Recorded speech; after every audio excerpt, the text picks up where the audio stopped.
Morning. Thanks for joining us for the News 12 FastCast. I'm Nick Proto. 7:30 here on our Tuesday morning. A man's behind bars in Augusta after being accused of touching himself while watching nearby kids play. Deputies arrested 60-year-old Dennis Jennings over the weekend. He's charged with 6 counts of non-aggravated child molestation.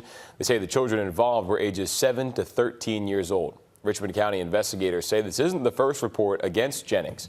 Reports show the sheriff's office has responded to similar issues with Jennings dating back to April of 2023.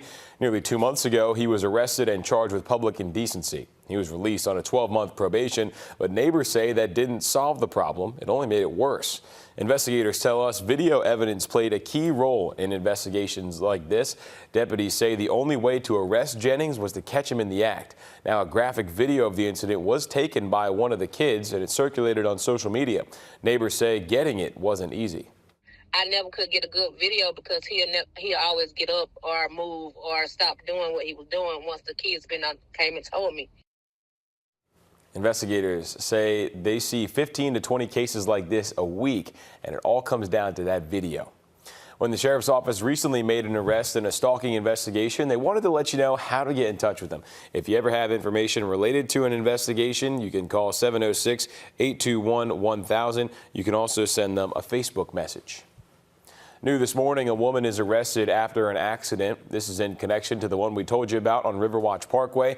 Dispatchers say the call came in before midnight. Richmond County deputies say she was driving on the wrong side of the road by Sterling Road and hit another car head on. They say 2 people were taken to Wellstar MCG for their injuries. No word on their current conditions just yet. Officials say alcohol did contribute to the crash, and they arrested Annette Abrams. Abrams is charged with serious injury by motor vehicle, DUI, and more. We're learning what led up to the arrest of an Augusta woman. We told you Aliana Bottoms was wanted for an aggravated assault back in February. She's now in custody. She was arrested in connection to a shooting on Tuttle Street. The incident report says a homeless man was found shot around 9 p.m. February 25th. Deputies report a woman heard someone yell for help. When she came outside, she saw the victim across the street. The report says a neighbor called 911 and the man was driven to a local hospital with life-threatening injuries. No word on his current condition. Law enforcement wears the badge and takes an oath to serve and protect us every day. But at the end of their careers in Georgia, some don't think they're being taken care of the same way they take care of us. Grovetown's police chief is pushing to change that.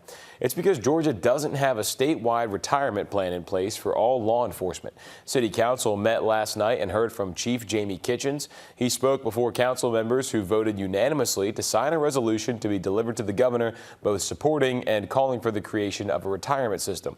Kitchens spoke with us after the meeting on how it'll help future law enforcement personnel and the current men and women behind the badge. If you have let's say you have a 25-year retirement, okay, and you have somebody that comes into an agency and says, I can make a career here, I can spend 25 years here, and maybe one day I can become a chief. You know, maybe one day I can make it to a chief deputy or a major or whatever. That person's going to be invested in that agency, which means they're going to be invested in that community. You know? Council leaders and Kitchens say passing the resolution will hopefully bring change. Your Ashley Campbell spoke with the Georgia Sheriff's Association, who says they are behind it, but they're concerned about the funding needed to kickstart the plan and keep it going. You can read this full story on WRDW.com. We also have reached out to Governor Kemp's office twice about the possibility of a statewide law enforcement retirement. We haven't heard back yet, but we'll let you know when we do. More than 33,000 stroller fans are being recalled. The Consumer Product Safety Commission says it's heard 7 reports of kids' fingers reaching the fan blades. They say there were 6 cuts reported. Now, those fans were sold at Baby Express, Burlington Coat Factory, Target, and Amazon from May to June of 2024. If you own one, stop using it. Contact the company Love and Care to return it. You can send them an email to the address right there on your screen, or you can call 800-588-6227.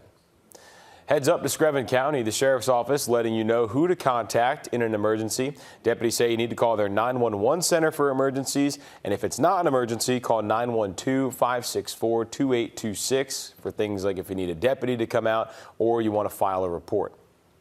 Opioid deaths are still at a high level in South Carolina, but leaders are working to bring those numbers down. They're creating an 18-year plan to help stop drug overdoses through the Aiken Center. Multiple organizations have come together hoping to make a difference. With the COVID pandemic, The opioid use became the pandemic within the pandemic. So you saw these numbers of drug overdose deaths just climb during those COVID years and continue to climb. In Aiken County in 2023, we lost 100 people to accidental overdose deaths just in Aiken County. And so, 2 a week.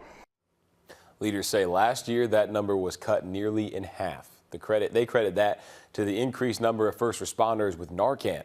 The Aiken Center is also working to get support specialists in jails and detention centers, also teaching students about the dangers of drugs and overdoses.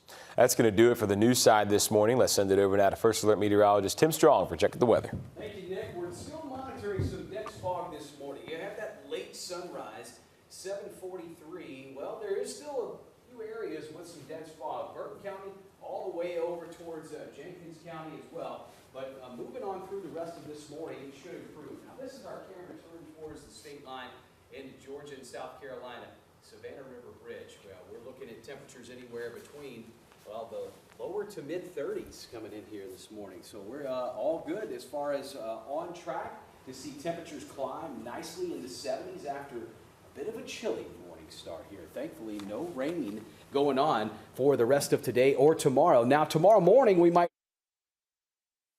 30s, but primarily a lot more 40s are going to come back around. Look for that jump into the middle 70s with a breeze about 4 to 8 later on today. And then back and forth we'll go 75 to 78 degrees. Not till the end of the weekend will we see another chance for rain come back. We might even see 80 before Saturday. Heading into the mid 70s, that chance for maybe a few stronger storms that we'll have to monitor coming into Sunday afternoon. Have a great day.